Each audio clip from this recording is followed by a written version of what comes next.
Welcome to this week's End of Days Update, coming to you from Tulsa, Oklahoma. We had such a great time in Wisconsin this last weekend in Fond du Lac, and a big shout out to the crew that drove over from Delafield. We had a great time. Hey, if you're anywhere near Orlando, we'll be in Oviedo tonight at East Coast Believers Church. And then this weekend, we'll be in Newtown, Connecticut at Grace Family Church for the dedication of their new building. We'll have a great celebration. Wild Wisconsin, Florida, and Connecticut in 1 week, busy, but Jesus is about to come back. So that's what the End of Days Update is all about, is looking at what's happening in Israel that basically is unfolding for the Ezekiel 38 war.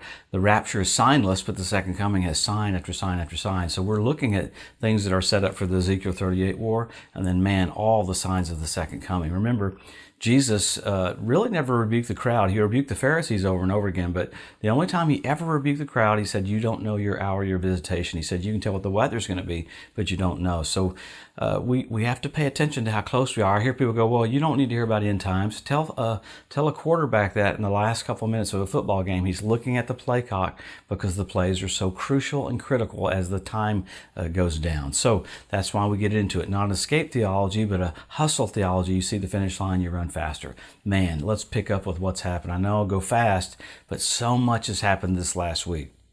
Once again, Israel took out some weapons convoys that came from Iran down into Syria. This is the third time they've done this after, remember 3 weeks ago, Russia said, if you do this again, we'll fire missiles into central Israel. They fired one into central Israel and hit on Mount Carmel, and the Israeli news said, well, it was an errant missile, and Russia said, no, it wasn't errant. It was purposely done to tell you that you can't do this anymore. So that's a huge deal. So Benjamin Netanyahu was on the phone with Putin yesterday, and as of this morning, he's going to meet with, Benjamin Netanyahu's flying to Russia to meet with Putin tomorrow. Why? They're moving the Revolutionary Guard from Damascus to Aleppo, and that's kind of a deal breaker. So they're going to go over all that. So in the midst of all of that, you have Hezbollah, in the northern part of Israel, there in Lebanon, it's outside of Israel, Hezbollah, the terrorist organization, built a brand new missile factory with help from Iran, just north of Israel. Now, Hezbollah has 150,000 missiles right now with guidance systems that they can fire on Israel. So it's a huge deal. Just right across the border from them, this is happening. And so much keeps going on with Gaza this last week. There was supposedly a truce between Hamas and Israel on the southern border. Well, this last weekend, they had 40,000 protesters setting tires on fire, setting balloons across the border, and rockets were fired into Israel once again. Israel retaliated, did hit some main locations. In the midst of that happening, with Hamas not honoring the ceasefire, Israel reopened the gates for Gaza and then allowed the UN to release $300 million to them. So it's kind of wild that Israel has so much pressure on it to have good PR. In the middle of that, you got anti-Semitism happening all over, just radical. You got Harvard University Student Council voted to fund an Israeli Apartheid Week in America. So it's just absolutely ridiculous. Something that cool happened around the Temple Mount. There were some seals that were found unearthed in the city of David that were dated back to 2,600 years ago, with inscriptions from 2 Kings showing that Israel has a physical tie to Jerusalem from 2,600 years ago. Pretty cool. You had Brazil make the mention that Israel has sovereignty over Jerusalem. That freaks everybody out. I like that our Secretary of State was there a couple of weeks ago, the highest level official from America, to meet with Benjamin Netanyahu at the Western Wall. And I love what he said. I can't believe there hasn't been more talk about this. He said he believes that Trump is in office to protect Israel from Iran, that the Lord had put Trump in office to protect Israel from Iran. So all these things are happening all around Israel. Amazing, the signs of the coming of the Lord. Let's pick up what the scripture says, though. Remember, Jesus said in Luke 21, the generation or group of people that sees Israel made a nation and Jerusalem won back, he said that generation will not pass away till all is fulfilled. I hear people that are uncomfortable with that, but it's pretty blatant, it's pretty precise. But you don't just have those two main signs, you have many. We talk about it every week. You have the Hebrew language restored. You have the Ethiopian Jews brought back because God said he would do these things right before the coming of the Lord. You have the fertility of the land of Israel. You can't get into all the stuff of all of these things, but it's just absolutely amazing. Europe gets 90% of its fruit from Israel. You have the revival of the Roman Empire. pretty wild. You have the EU. You have this platform for the Antichrist. The verbiage that comes out of Strasbourg, France, the verbiage that comes out all of the EU is all pointing toward a one world leader. Remember the Pope, the last two popes, the Pope we have now and the Pope before, all came out, well, we're ready for one world religion, one world authority, and one world monetary system. So the world's getting set up for that. Why would we get into all this? There's more verses in the Bible written about what it would look like right before the Lord comes back. So that's why we get into this, because it's so blatant.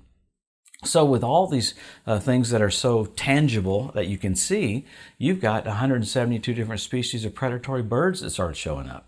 I mean, that's just radical.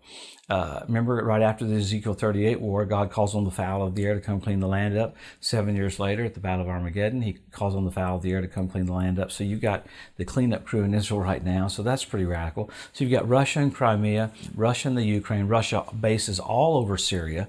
So all these different groups in position. You have the Temple Mount Institute. I love that they're ready to start having sacrifices. They had a dedication of the altar. The Sanhedrin got ready for this last year. It's the first time that they were allowed to. Last year they did this and got arrested. So you got fish in the Dead Sea. Ezekiel prophesied that. You got a red heifer that was born on the land. All these different things that point to the coming of the Lord. So very exciting. So those are signs. Men would be lovers themselves. We have selfie sticks. So you've gone from signs, though, to signals. You had blood red moons on Passover and Tabernacles three years ago. 4 in a row. NASA called it a tetrad. When's the last time you had 4 in a row on Passover and Tabernacles? 1967 when Jerusalem was won back. 1948 when Israel's made a nation. 1492 when the Jews were kicked out of Spain. So how wild to watch all these things unfold right before our eyes.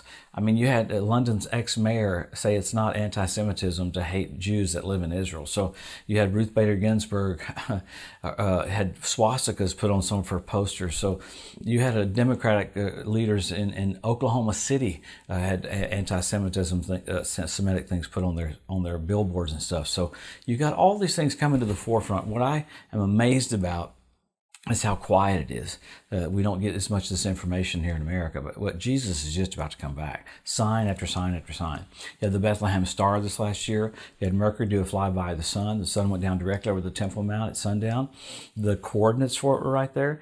The moon formed a sickle. The planets formed a sickle. Orion changed his instrument to hammer. It had hammer and sickle on the same day. So you've got all these things that point to how close we are. So what do? Help our local church. Help our local pastor.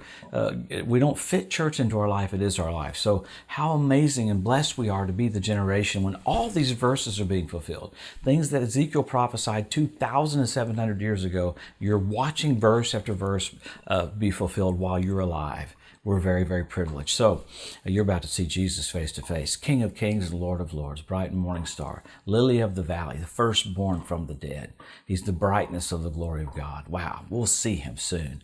Well, let's go for it. Let's go for it. This is it. Hey, have a blessed, awesome week. Colleen, thank you for watching. We have so many people that watch. It still freaks me out, but my friend, we're about to see Jesus. Have a cool week. We'll see you next Wednesday.